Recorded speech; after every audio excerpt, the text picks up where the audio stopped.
Hi everyone, welcome back to my channel. So today I want to go more Christmassy. It's actually snowing quite a lot here. You may be hearing some of the drops falling because I'm in my winter garden, but I hope the sun will be okay.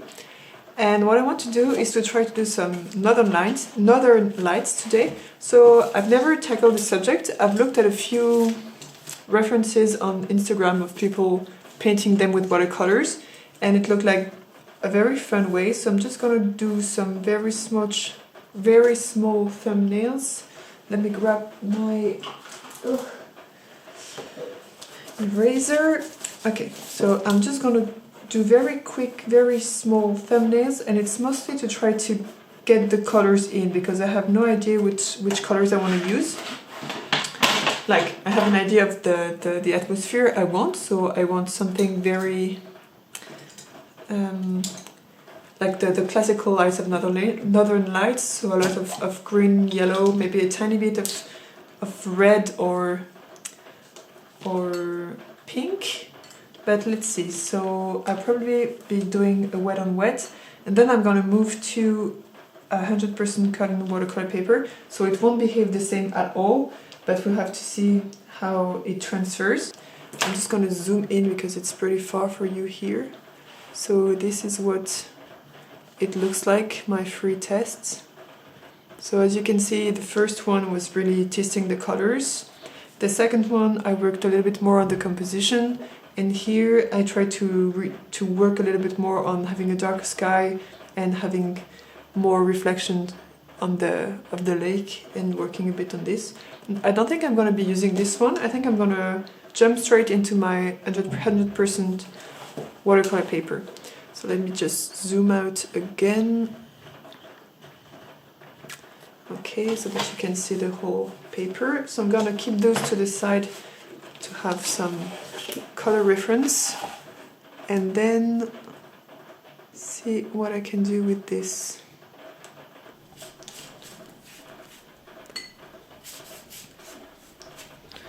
So here I started again wet on wet, so by putting some clean water on my 100% watercolor paper.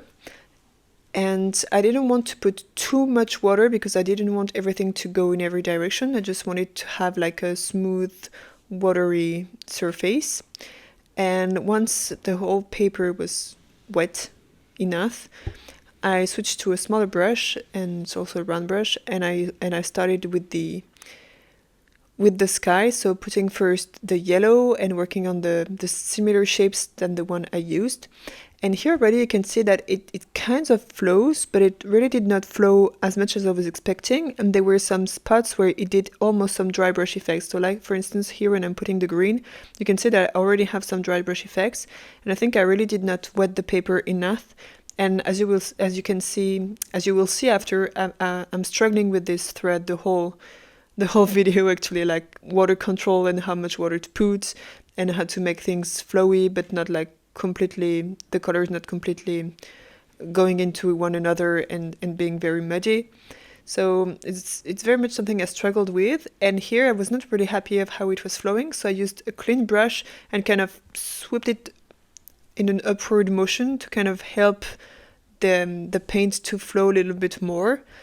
And actually it was the start of my colors being muddy, but you'll see that afterwards. And then I put, of course, the pink. Like I said, I really like having this pink color to add, so that the sky is not completely like just very green and a tiny bit of yellow, but also have these other colors that you can find in the auroras. And then I used the same mix as you've seen me used on the thumbnails, as you've seen on the thumbnails. So with the indigo, purple, and Payne's gray. I really like this mix, but here again you can see that some places it's very dry brush. Some places it makes a very nice flowing motion where the colors goes into one another, but I also have some very hard edges and some very dry brush textures happening. And yeah, I was not very happy with with how this turned out. So you will see how I try to kind of fix this in the next steps of the video, in the next layers. So this is how it turned out for the first one, and then I used some very watered down colors, the same as for the sky, but a very watery down version to do the frozen lake and the reflection. And for this one, I really went heavy with the water because I didn't want to have the same problem as I had in the sky. So the paper was still a little bit wet, but it also came with very wet paint. Whereas on the sky, I only wetted the paper was the one wet, but I had my brush with very low water when I put the colors, and I think also that's why it gave a very different effect. And the water turned out pretty well actually. So I used the same colors and trying to match the position with where the aurora was. That was not a complete success, but all in all, the water turned out pretty well.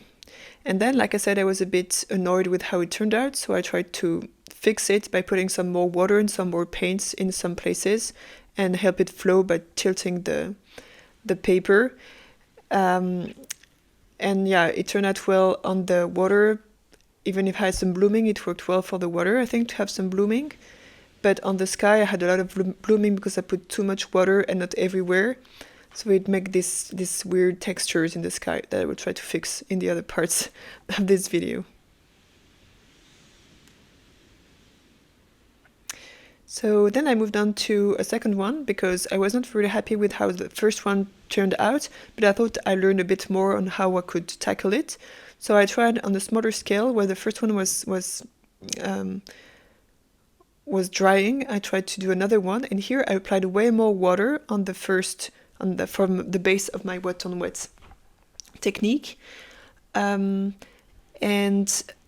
after putting some more water, I used basically the same technique. So I put some paint, but here everything was more watered down. And I think here I went too heavy on water, but you have to try and learn. And here you can see that already it's flowing way more, but as I put a bit too much water, it's puddling more than really flowing. But it's still, I thought at the time it was better than the first one. Now with the hindsight, I'm not completely sure of that, but I was way happier on how it went. But as I put a lot of water, it was very hard to control where the paint was going, and it kind of expanded way more than I was expecting. But apart from that, I did the same technique. So I used the yellow, the green, then some permanent rose, and I put it all wet on wet, and then I added the very dark parts of the sky. And you can see here when I add I'm remixing my very dark one. And as it's very watered down, it looks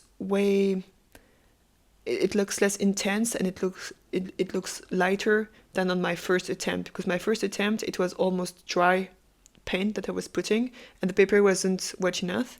And here everything is very wet, so it gives this very watery effect.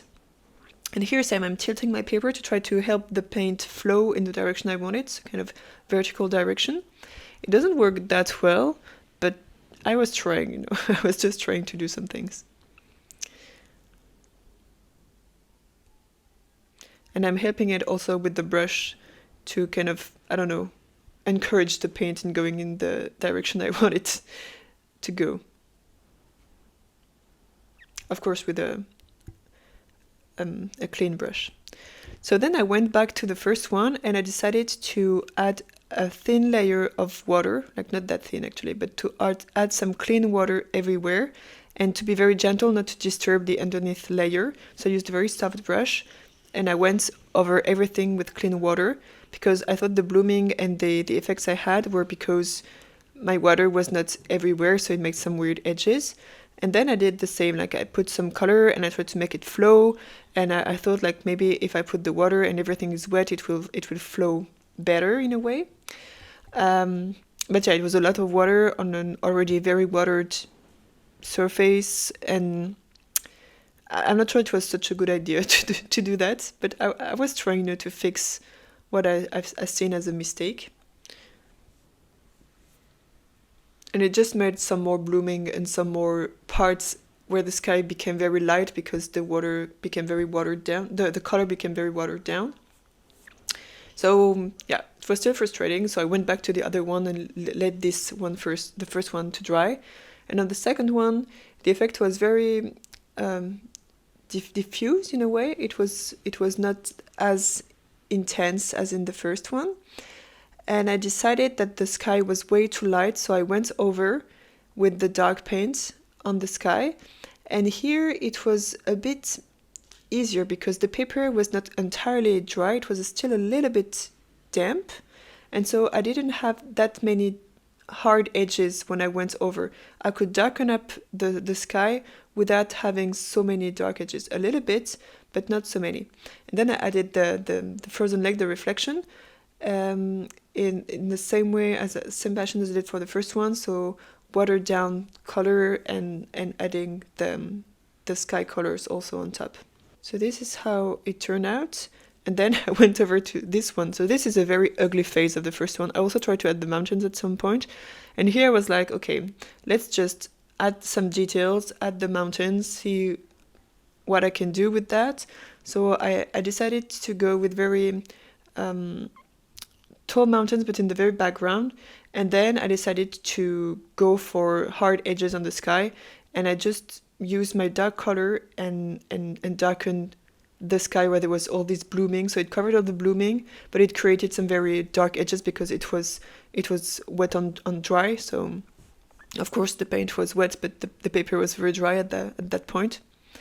But I think it really helped to make it clear what happened, but at the same time I kind of lost the shape of my aurora. So yeah, there were some good parts and less good parts. And as it was very dark edges, I decided to use a clean brush, with just like a damp clean brush, and to go over the edges to kind of help it be a little bit less hard edge and to help it flow a little bit more. So this is what I'm trying to do here. It worked a little bit, I think. And then, yeah, I decided to kind of try to reshape the aurora. So I added some more lights on the sky. I changed a little bit the colors. I added some more color, but, trying to fix all the mistakes. And then I went back to the second one, and I did not the same, but I the same step of adding the kind of final details. So I worked on putting the mountains here. First, I had to make a more horizon line because the horizon line was kind of wavy here, and then I added some mountains. So as you can see on the right part, there is a very hard edge of my aurora. So I decided to use this at my advantage actually, and to create my mountain over this, so that it looked like it was on purpose and it was not a fail of my edge. So I went over the places where the edges were not so good, and I created the mountains there. And what is nice is that the upper part, you can still see the light of the aurora, of the northern lights behind. So it creates kind of this glowing effect, which is pretty nice, I think. And then the lower part is way darker. So yeah, those are my mountains. And then I added some darker reflection on the water to show where the mountain was. And I think it really helped this one to come together to add these mountains. Maybe I should have put the one to the right a little bit higher.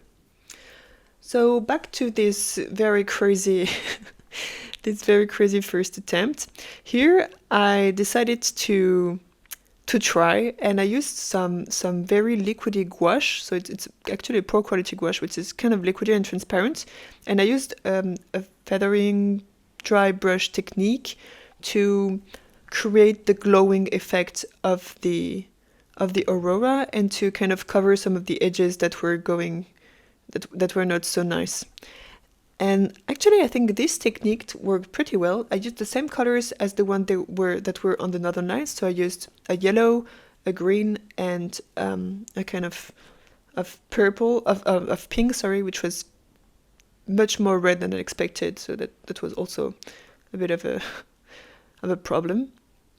But yeah, I added all these effects here, and I went a little bit overboard with it. So as you can see, it then ended up being very crazy, and the pink was way too red, so it didn't end up as I expected it would.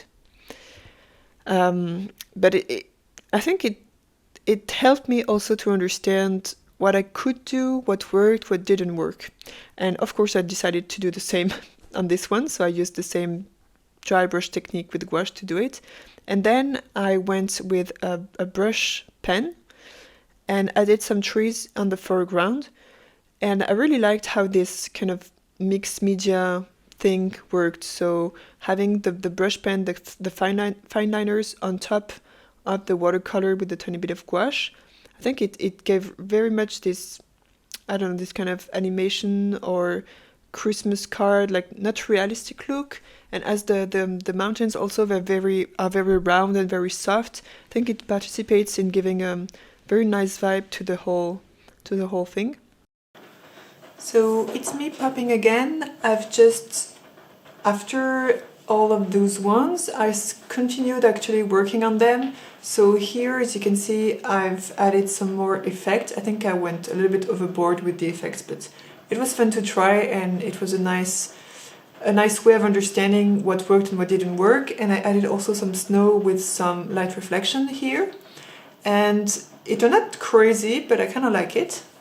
On this one, I added some more effects here, and I didn't do that much on this one, just a little bit more green. And then I did this one just to finish off and to put into practice all that I've learned.